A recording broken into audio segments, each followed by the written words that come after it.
Iya, saya ke Bang Putra dulu kali ya. Bang Putra, ini kan sudah dikatakan semakin mengerucut menjadi 5 nama. Dari kelima nama tersebut, siapa sih boleh dikasih kita bocorannya yang paling difavoritkan oleh PDIP Kisi-kisinya nih? dong. Iya, tentunya kan ini kan adalah satu kabar yang membahagiakan ya.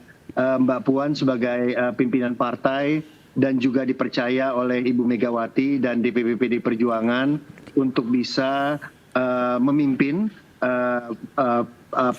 gerakan kita untuk mendukung capres Pak Ganjar Pranowo dan mengungkapkan satu kabar gembira, satu kabar bahagia bukan hanya untuk keluarga besar PD Perjuangan, tapi juga dengan koalisi dan semua partai. Sampai-sampai teman-teman pers juga gembira semuanya karena penasarannya sudah selesai. Dari 10 ke 5 itu satu langkah yang luar biasa ya. Saya juga senang sekali melihat apa yang disampaikan oleh Mbak Puan. Orang-orangnya sangat kredibel, yakni yang disebutkan adalah Pak Erik, Pak Sandiaga Uno, Pak Muhaimin, Pak Andika, dan Pak Haye. Dan teman-teman ketahui bahwa mereka bertiga adalah orang-orang yang menurut saya pribadi sangat qualified gitu ya, menjadi calon wakil presiden. Mereka semuanya mempunyai portofolio yang sangat bagus. Tentunya kalau kita lihat track record mereka selama 5 tahun terakhir ini juga sudah dilihat oleh masyarakat, baik melalui media maupun sosial media ataupun secara langsung, bagaimana Pak Erik kepemimpinannya ketika menjadi Menteri BUMN, Ketua PSSI, dan juga bahkan Ketua TKN. Saya pernah menjadi salah satu direktur dari tim kampanye nasional itu dan melihat langsung kepemimpinan Pak Erik. Begitu juga dengan Pak Sandiaga yang sekarang ada di P3. Beliau pernah menjadi rival dari Pak Jokowi dan juga cukup tangguh dalam berpolitik dan adalah mitra saya di Kementerian Pariwisata dan Ekonomi Kreatif di Komisi 10. Kalau Caimin, Pak Muhaimin kita tahulah sudah kemana-mana ya. Beliau itu juga adalah politisi tulen yang luar biasa, memimpin PKB dan juga membuat PKB suaranya cukup bertambah dan saat ini juga digadang-gadang untuk menjadi cawapres. Dan yang dua lagi adalah Pak Andika dan Pak Ahaye. Pak Andika kita lihat adalah seorang tentara tulen, pernah jadi Danpas Pampres dan juga sudah pernah jadi Kasat dan terakhir Panglima TNI. Itu adalah puncak karir dari seorang tentara dan beliau cukup berhasil dalam karirnya. Dan Pak Ahaye terakhir Pak Agus Yudhoyono telah bertemu dengan Mbak Puan. Ini kan adalah satu langkah yang luar biasa dari Mbak Puan, Pak Sekjen, PD Perjuangan, dan Demokrat untuk membuka komunikasi ya, bahwa membuktikan kepada rakyat Indonesia, Partai Demokrat dan PD Perjuangan bersama dengan pimpinannya, terutama juga generasi mudanya, kami saling berkomunikasi satu sama lain.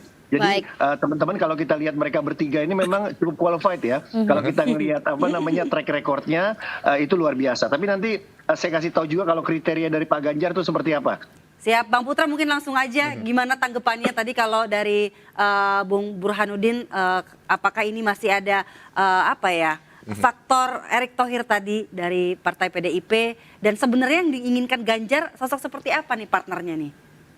Iya, kalau kita lihat dari 5 calon wakil presiden yang disampaikan oleh Mbak Puan itu, tentunya kan masing-masing punya track recordnya masing-masing dan kita punya catatannya masing-masing.